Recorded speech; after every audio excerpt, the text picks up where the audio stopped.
you so much for joining me on my program once again. I appreciate you wherever you're joining me from. I say good morning, good afternoon, good evening. Accept my greeting according to your time zone.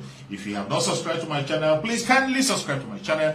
Click the notification bell so that you'll be notified each time I upload a video. You can be among the first to receive it. Then go to the comment section at all time. Leave your comment, drop your contribution. If you have suggestions, make it out there. If you have any criticism, put it down on the comment section. It will make us to get better, presenting you a better program. It's Ojinika which story is trending around the world? Hello, Jinix. Good morning. Just make it louder. How are you this morning? Well done, you guys have been doing fantastic so far. Good morning. How are you? Good. How are you? Good morning, Rufai. Bless you, Oju. Charged, right? All right, let's do this. All right, then. Well, good morning to you, viewers. Let's begin what's trending.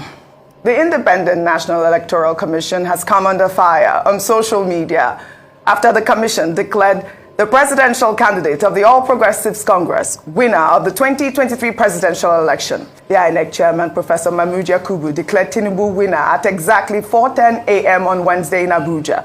Tinubu polled a total of 8,794,726 votes to defeat his closest rival and the presidential candidate of the People's Democratic Party, Atiku Abubakar, who scored 6,984,520 votes, and Peter Obi of the Labour Party, who polled 6,101,533 votes. Tinubu, in his victory speech, thanked his party supporters, including President Muhammadu Buhari, who he described as a grand patron, his wife for standing by him, and the people of Nigeria for electing him the 16th president of Nigeria. I am profoundly humbled that you have elected me to serve as the 16th president of our beloved country.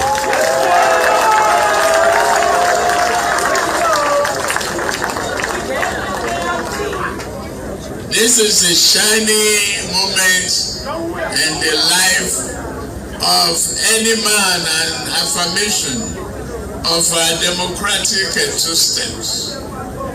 From my heart, and truly from my heart, I say thank you very much.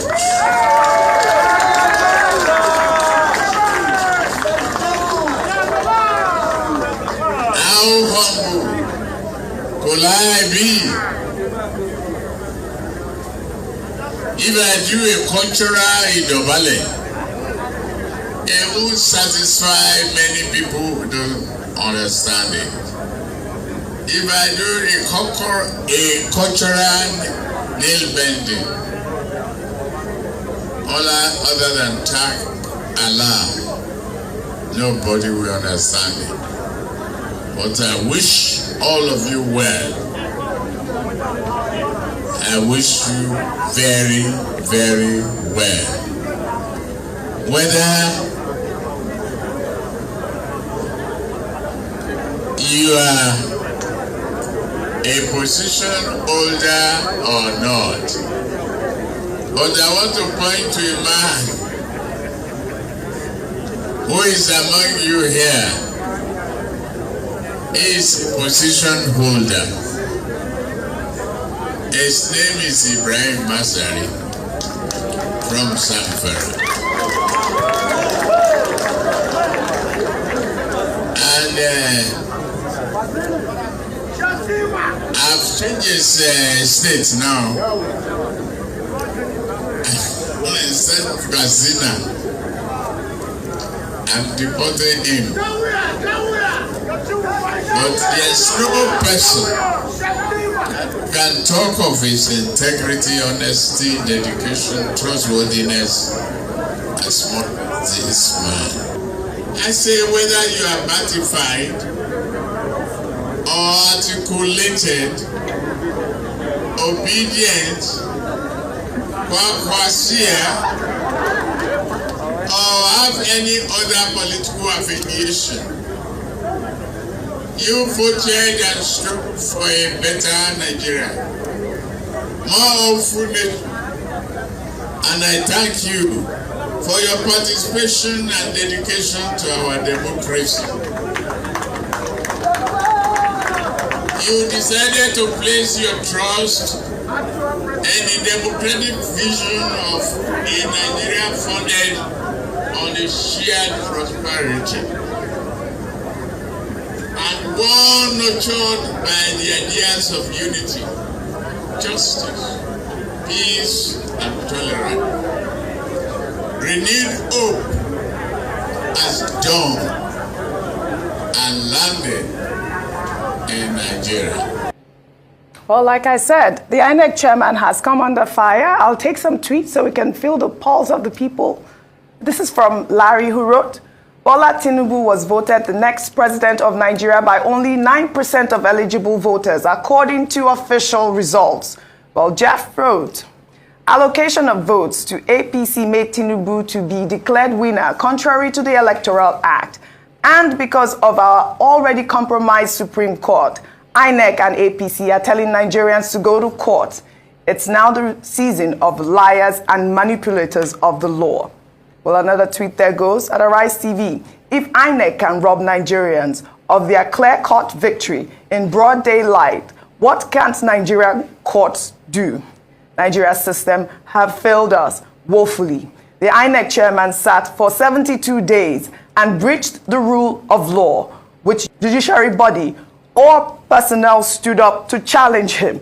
Well, Rufai, I believe it was only yesterday that I took a story of the INEC chairman. He actually gave a press briefing on Monday, trying to calm down tension when Dino Melaye and all those opposition party leaders were there to challenge the collation of the result. And the INEC chairman said that they should calm down because he's going to finish the collation process and then review the documents before announcing the winner. I believe that we had Sumner Sambo, who's our reporter that was on ground at the Abuja Collation Center, saying that they were all surprised when the INEC chairman announced Bola Ahmed Tinubu as the winner. Let's take that video of the INEC chairman on Monday when he talked about reviewing the results collated before announcing the winner.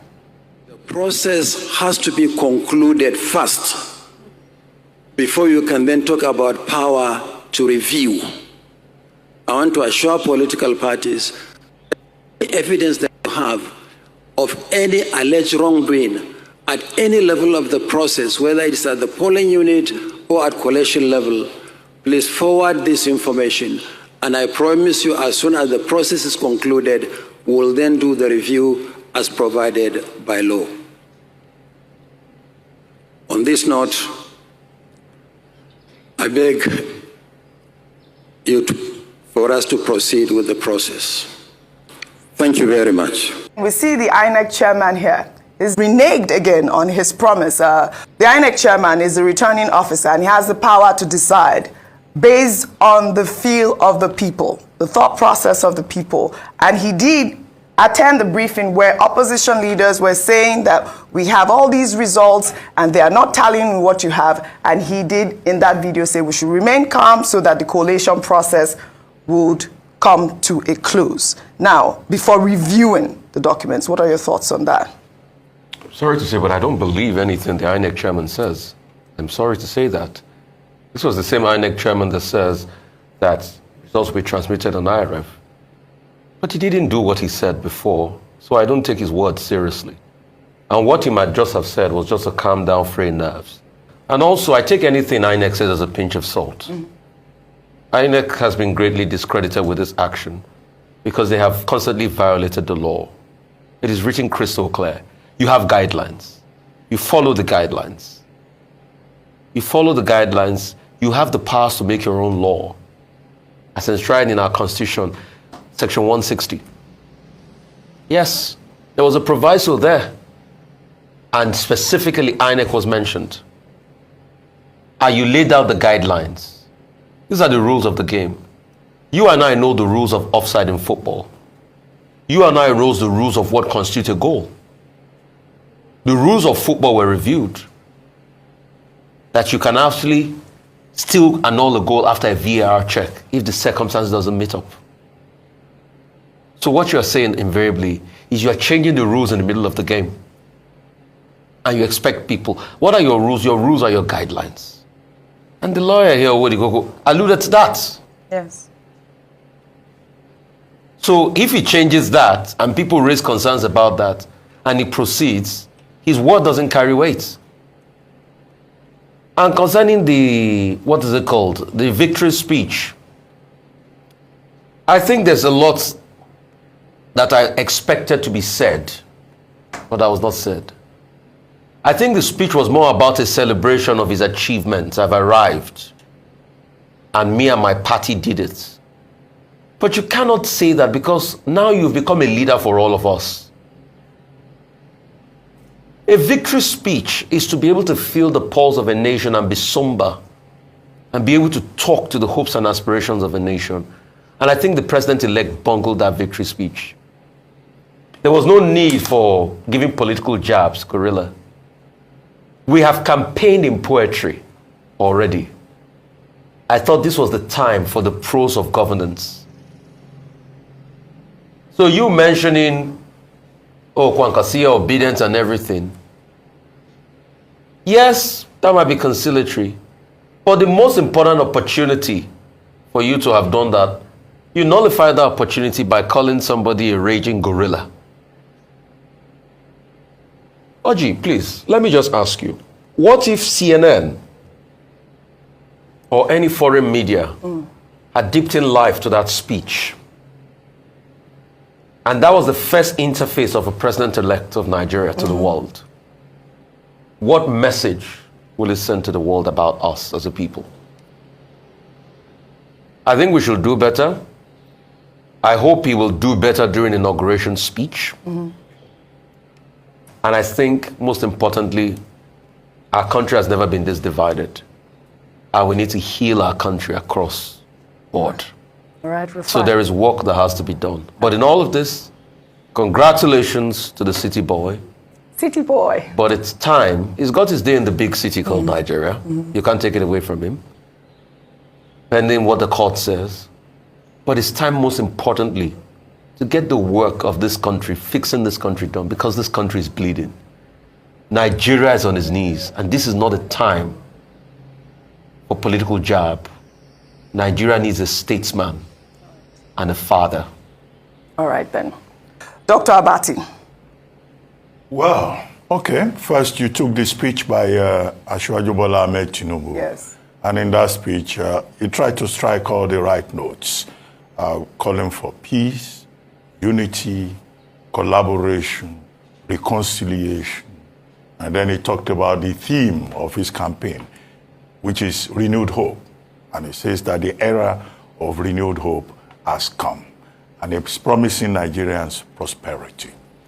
It's good that he's talking about conciliation and collaboration, because the whole reason why the Constitution talks about spread, apart from getting the majority of votes, is that the president of Nigeria is not the president of his own party. He's not the president of his state. He's not the president of his village. He's president of this whole territory that is referred to as Nigeria. And when all is said and done, Nigerians will expect that the president-elect, when he becomes president and is sworn in, will be the leader of all. We will not in 2023 hear again that, oh, he doesn't belong to everybody. No, the president of Nigeria must belong to everybody. Both the winners and the losers should come together, because the whole objective is to restore hope in Nigeria, to rebuild the country. And it's most appropriate, of course, in any case, you know, that his supporters have been jubilating. Desmond Elliott and a group, they were dancing on the streets of Surulere, I think that's his constituency.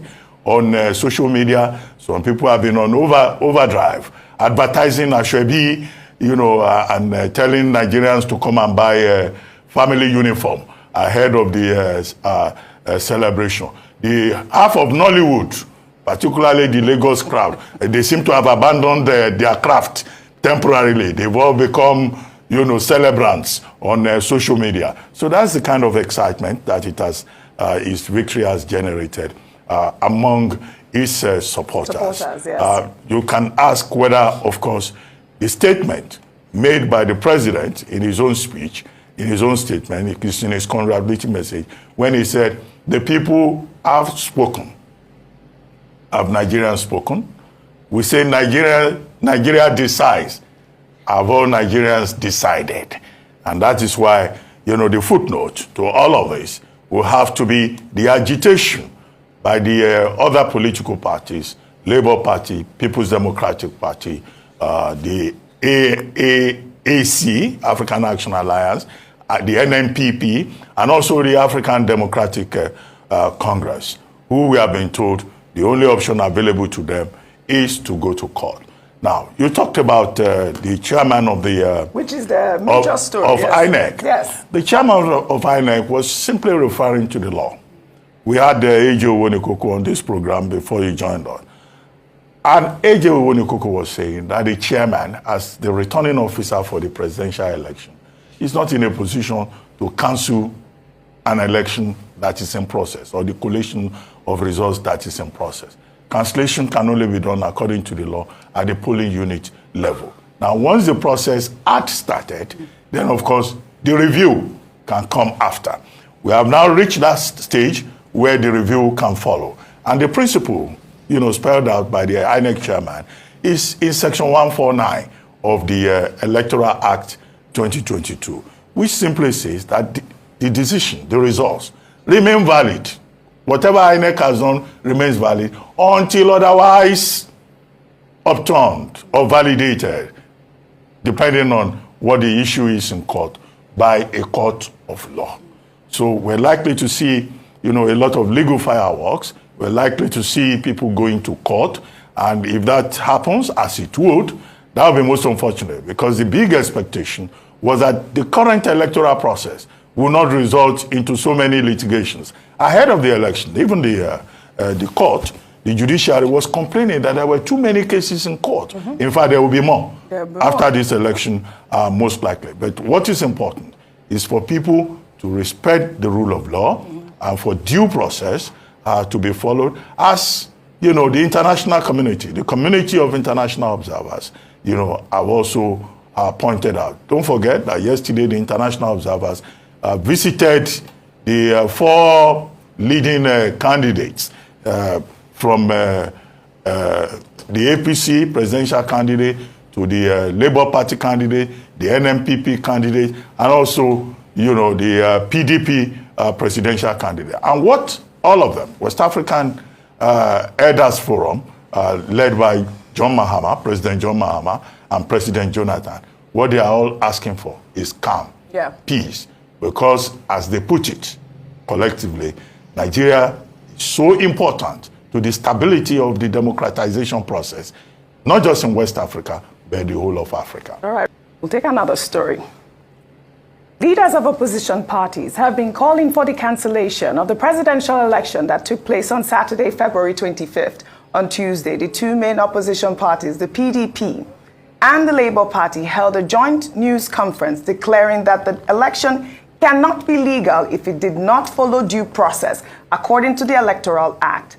This came as the All Progressives Congress and Bola Ahmed Tinubu instituted a lawsuit to restrain both parties from doing anything to stop the collation and announcement of the presidential results. Subsequently, a chieftain of the APC, Femi Fani Kayode, has described the call for the cancellation of the election by opposition leaders as contrived and a conspiracy because they knew that they would lose the election.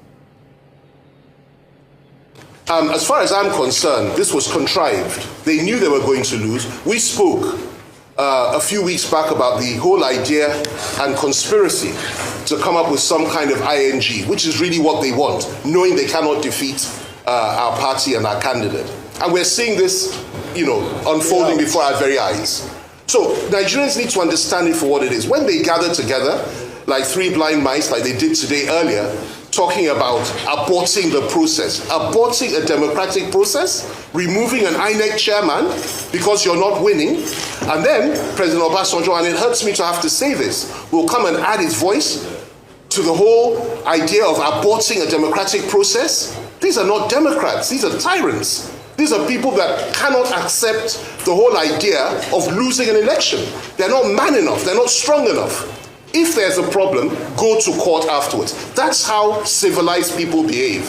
You don't gather yourself together and say, because my candidate is losing, because my party is losing, because we are losing everywhere, or we've lost, and we've seen our aspirations melting like an iceberg approaching the tropics, that will scatter everything and set Nigeria back. This election will be defended once the announcement has been made that our candidate has won. This is something that we said yesterday, we're saying it again now. They should not try to abort the process, otherwise there will be consequences in this country, because we will not allow another June 12th. By God's grace, this democracy will stand. And shame on them for what they're trying to do. Well, our colleague, Amaka Ude, during that press briefing by the All Progressives Congress, asked members of the APC to tone down their rhetoric because they were on live television. Well, here's what the media advisor of the APC Presidential Campaign Council, Dele Alake, said while responding to her question.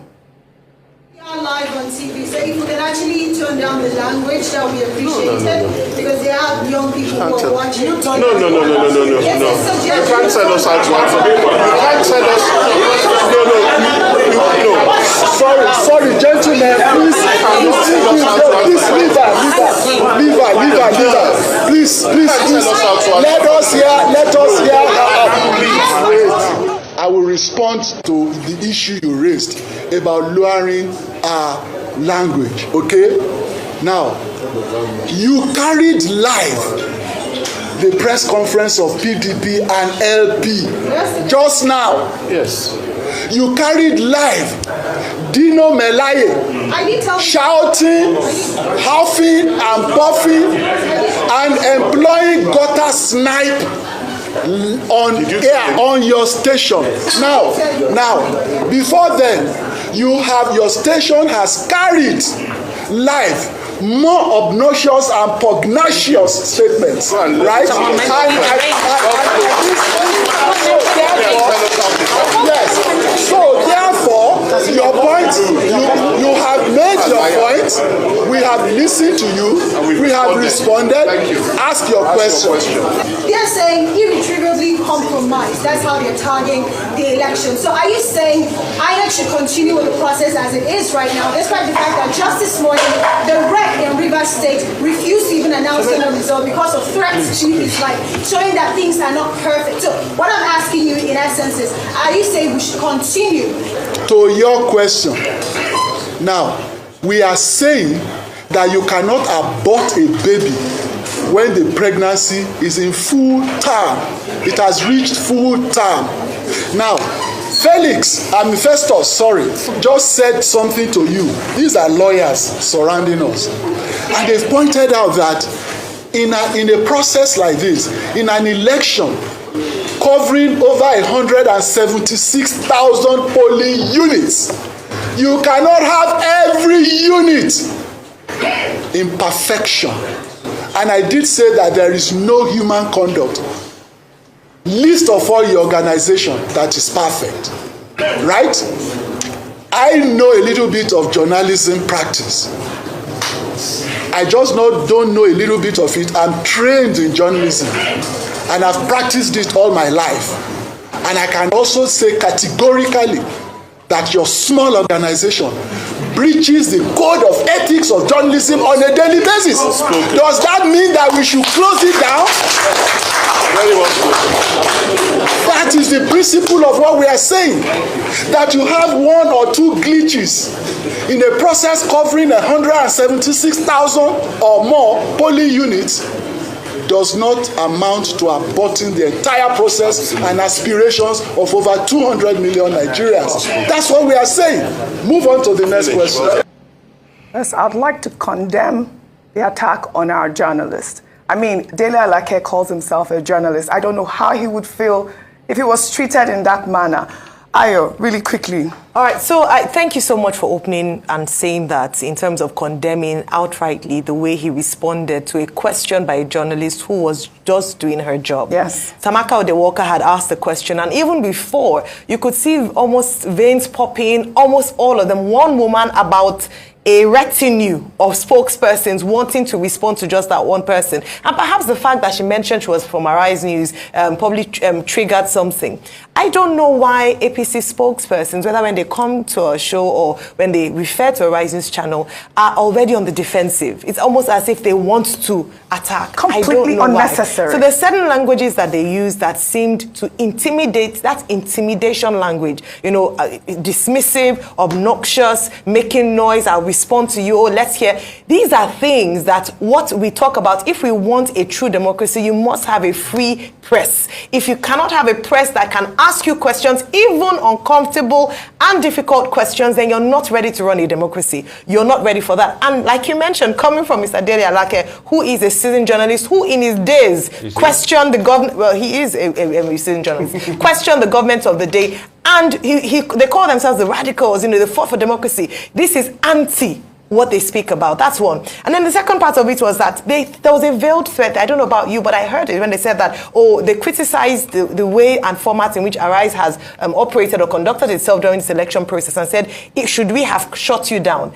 I was taken aback by that statement. Absolutely. So I was saying, what should this press conference was done before the announcement of their candidate as president, and you're already talking about shutting down a press outfit because you don't like the way they present. This doesn't augur well for what press freedom would be under an APC government or under the government of President-elect Asiwaju Bola Ahmed Tinubu. I thought they should issue an apology, not just to Amaka Odewalker, but to Arise TV as well. Absolutely. Rufai, your thoughts on this story? Wow. In fact, I would say the true hero here is Amaka. Absolutely. Amaka was the only adult in a room of schoolboys and babies. And they were laughing at the end of that press conference. And I'm even more sad, some people I saw on that panel. I'm even more sad at the likes of Lanre Issa Onilu, Dr. Drbati. He worked with this day establishment, didn't he? Yes. Lanre Issa Onilu, I can see him at the tail end there. I'm more ashamed that people like Lanre Issa Onilu, I worked with this day establishment, was there when our so-called veteran journalists were heaping vitriol over an establishment that made Lanre Issa Onilu and a couple of other people there. You see, our veteran journalists are to be respected. But sometimes when you look at it critically, do they do things that are worthy of respect? I totally condemned what Mr. Dele Alake has done. And Mr. Dele Alake should have a rethink. Because this is the kind of aggression they had in their campaign. They want to shut people down. They want to shut Arise down. Probably they are jealous of the adulation Arise has got. And because their own media outlet can't near what Arise has got. He went further to say this small organization that shook this country and has become number one in a quick bit of time. For him saying that we don't, do journalism the way it should be done, but we have regulators in this business. Or should we talk about their own channel? That in one of the fine letters the NBC wrote to their own TV station, because nobody wants a media war, but if they want a media war, we're all out. I'm all out for it. It said that they covered 18 stories of the APC and just one for the PDP. That's a complete shame. That's the height of shameful partisanship. Shame. Should we talk about their TV station that their presenter openly declared for a kind? In fact, she was even master of ceremony at the, event, the victory event yesterday. Should we talk about that? And when I see the likes of Mr. Baron and a couple of other people there that fought for democracy in this country, I remember how Mr. Baron championed the cause for Mr. Kalto when he was killed, that worked in PM news establishments. But look at them. That's the kind of country we want to run. So these are the people that want to lead the country. They can't even respect the press. After the threats and harassments, I was harassed many times. But the truth is, for us to build a great country, we must build a great press. And Arise has been in the vanguard of a great press. And please, the Nigerian people, Arise TV belongs to you. And you must stand up for this TV station. Because, in using Mr. Adeli Alake's words, because they don't say things, does it mean we should close them down? It's a veiled response to about shutting us down. But we will uphold the tenets of journalism. We will be balanced. Because balance is the watchword. Anybody that talks about neutrality in journalism is lying. The best you can strive for is balance. Said Rufai. Very well said, Rufai. Dr. Drbati. Okay. Well, let's go back to the basic principles. The media has an important role to play in society. And the role of the media is a constitutional one. If you go to the Nigerian Constitution, Section 22, says very clearly that the job of journalists is to hold persons who are in government and everyone else accountable. So that establishes the watchdog role of the media. And what it means is that a society where you don't have somebody asking questions, then of course, people will just do as they wish. Section 39 allows the freedom of ownership of a means of information. So technically, in principle, Arise News and other media houses and all journalists have not done anything out of the ordinary. As the persons speaking for the All Progressive Congress will realize. So the thing to defend is this fundamental right of the media to ask questions, to guard the space. Now, it will also be recorded that this is not the first time this is happening. This has been very consistent. And it's most unfortunate that the people who are behind this on the APC side are persons who themselves had worked, let me use the past tense because they seem to be a retired journalist now, who had worked as journalists and who understand the rules of the game and who were part of the process of promoting freedom of the press. In 1984, in this same country, we had Decree 2 of 1984. We had Decree 4 of 1984, for which journalists went to jail for just reporting their work. Under the Abacha regime, things got so bad that journalists had to run away into exile, including some of these present spokespersons of the APC. In fact, Abacha was so ruthless that even babies were arrested with their mothers. Now, we do not want a situation whereby we will be back to the days of the dark goggled generals. Is that a goggle Mr. Lake is wearing? Okay, so that we don't go back to the days of the dark goggled generals and Nigeria will be confronted again with media repression. Absolutely. Now, there's a major challenge here for Asiwaju Bola Ahmed Tinubu. Earlier on this program, we were trying to do a quick analysis of his acceptance speech, in which he was calling for peace, unity, collaboration, conciliation. Now, that should not exclude the media, because we are not in communist China. We hope that Asiwaju Bola Ahmed Tinubu, who signed the peace accord, and the party also signed peace accord, which is something that international observers have commended, will remind his spokespersons that we are not in Hitler's Germany, nor are we in communist China, where you can trample upon the individual's right to free speech, not just the media, the right of every citizen in this country to free speech, to express themselves. That is what the spokespersons of the APC are trampling upon, using bullying tactics, using methods that are fascist, methods that are dismissive. Amaka Ude was very lucky that she was a bit far away from the spokespersons of the APC. Otherwise, she could have been dealt a dirty slap from the tone, from the manner in which they descended on her, as if she was confronting a pack of hyenas. What's the one thing she said? And people should know that, look, you don't win an argument by shouting. Yes. So I see, spokespersons, people who claim that they have had significant exposure, shouting, screaming, in a public forum. Nigeria cannot afford to go through another round of fascism. But what do we see in all of this? It's about power. They say power is very attractive, but power, was it Lord Acton who said that, also corrupts. Absolute power corrupts. I hope nobody will get carried away with the fact that, okay, their party has won and they are coming to power. Because this country belongs to all of us. Absolutely. At issue is the fact that other political parties had said they wanted the collation process to be stopped. Okay? The INEC chair had said, no, you can do the review after the collation has been completed in line with section 149 of the Enabling Act. Okay? But APC now has even gone ahead to go to court in a matter that may have even been rendered academic to prevent the PDP and Labour Party and the others from stopping the collation process. The collation has now been done.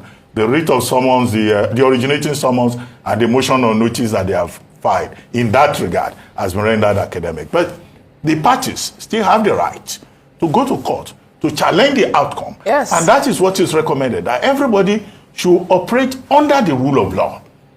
Okay? And operating under the rule of law will also require civility, lack of hate speech, vitriol on the part of